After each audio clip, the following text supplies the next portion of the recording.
কি ভাই আপনারা কি নিয়ে আন্দোলন করতেছেন বলেন? আমাদের প্রিন্সিপাল নাম কি? মাহবুব, উনি আমাদের কলেজে ছাত্রলীগদের প্রোটেকশন দিচ্ছে। এই আন্দোলনের সময় উনি ছাত্রলীগদের ভিতরে শেল্টার দিচ্ছে। আমরা সাধারণ ছাত্ররা হুমকির শিকার হচ্ছি যে আমরা যদি হেরে যেতাম আন্দোলনটা, তাহলে আমাদের উপরে চরমভাবে ওনারা নির্যাতন করতো। এরকম টিসি, এমনকি আমরা যারা আন্দোলন করছি সবার লাল কালি দিয়ে নাম লেখা হয়েছে, ওই লিস্টগুলো আমরা ফাইলগুলো পাইছি। এখন টিসিতে হয়তো এই আন্দোলন যদি আমরা হেরে যেতাম তাহলে আমাদেরকে অনেক নির্যাতন হতো। কেউ এই মানে প্রিন্সিপালের সামনে আমাদেরকে পিটাইছে এরকম অবস্থা। সামনে তুই আমাদেরকে এখন মূল কথা হচ্ছে আমাদের মিরপুর কলেজে কোনো সংগঠন থাকবে না, আর রাজনৈতিক সংগঠন থাকবে না, আর কোনো রাজনৈতিক সংগঠন প্রিন্সিপাল স্যারকে বয়কট করছি এই জন্য যে তার মানে ছাত্রলীগ সে সমর্থন করতো। সে নিজে আওয়ামী লীগের নেতা ছিল, তারপরে তার ছাত্রলীগের নেতা কর্মীদের হাতে সে অস্ত্র তুলে দিচ্ছে, যার জন্য আমাদের কলেজের শিক্ষার্থীদের উপর হাত তুলছে এবং বাংলাদেশের বিভিন্ন রকমের বিভিন্ন ইউনিভার্সিটি কলেজের শিক্ষার্থীদের উপর হাত তুলছে, যার জন্য আমরা তাকে বয়কট করছি। জিতেছে মিরপুর কলেজ জিতেছে এবং 50 জনে আমরা পদত্যাগ করে ছাত্রলীগের ক্যাম্পই ছিল বলতে গেলে, এটা ক্যাম্প বানিয়ে রাখছি।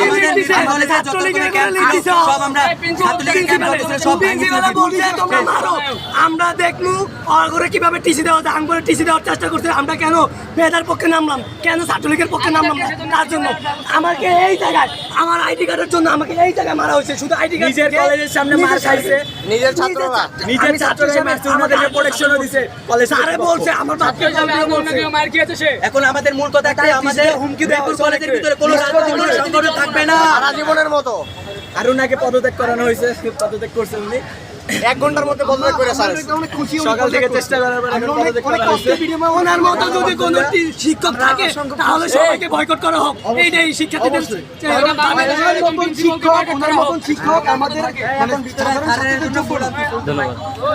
আপনারা দেখতে পাচ্ছেন যে ছাত্রদের অনেক আনন্দ উল্লাস হচ্ছে, কারণ মিরপুর ইউনিভার্সিটির যে প্রিন্সিপাল উনি ইতিমধ্যেই পদত্যাগ করেছেন।